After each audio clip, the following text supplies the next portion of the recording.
Fats are often misunderstood, but polyunsaturated fats might be the secret weapon your diet is missing, despite often being vilified, especially in the form of seed oils. Let's explore how these fats can support your health, can reduce inflammation, can even enhance your performance.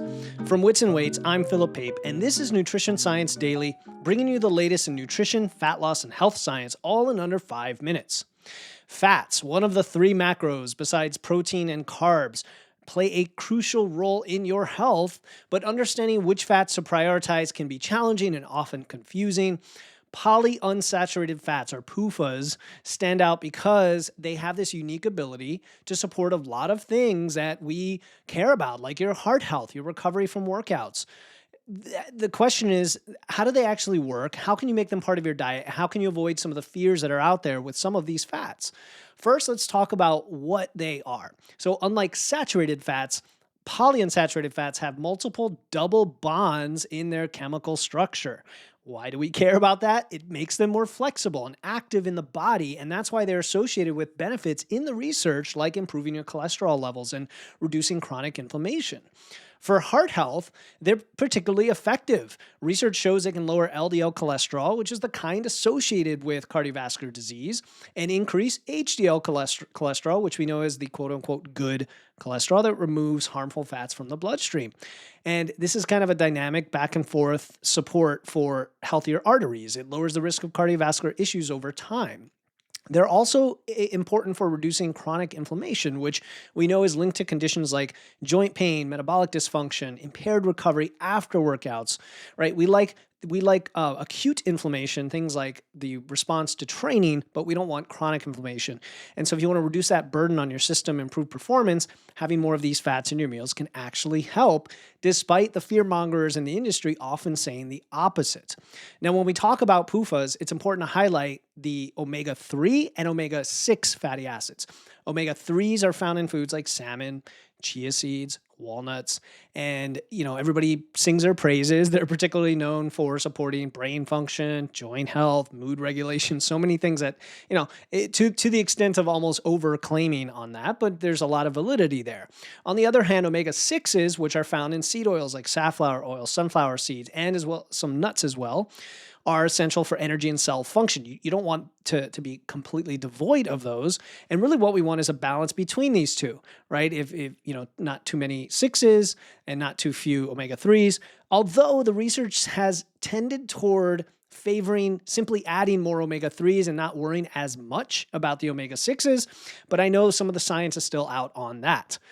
Now, newer research suggests that omega-3s help potentially with fat metabolism. And honestly, I don't know if I quite buy into that yet, given the I'll say newness of the evidence, but omega-3s are great to have in your diet regardless, so you're going to eat them anyway. Combine that with strength training, your high protein, it could help. It could help a little bit with muscle recovery, reducing soreness, things like that. I definitely want you to have omega-3s in your diet regardless. So how do you incorporate PUFAs into your routine, keeping it balanced, keeping it just normal, I'm going to say, in supporting a healthy diet and body composition goals?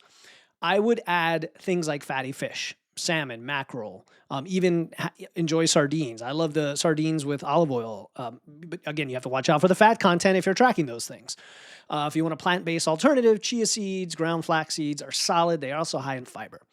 If you're going to use oils, it's okay to use some safflower, some sunflower oil, right? The fear mongering around seed oils has to do a lot more with processed foods and high amounts of them and fried foods and things like that. But if you're eating nice whole foods and you've got a little bit of oil in there from all these sources, it's fine. And then olive oil complements them as a monounsaturated source.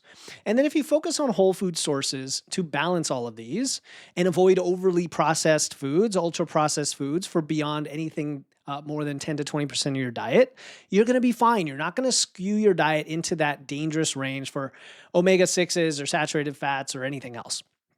And then if you struggle to get enough omega-3s from food because you don't like fish or for other reason, you could do fish oil supplementation, right? But just, look into the research, listen to the show, listen to Wits and Weights. We talk about that.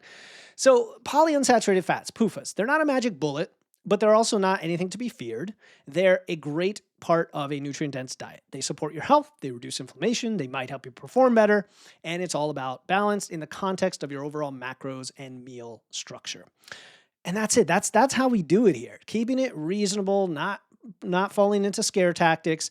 And if you have a balanced whole foods based approach, you're going to be fine. Keep it diverse, eat your fiber, eat your protein, you're going to be fine.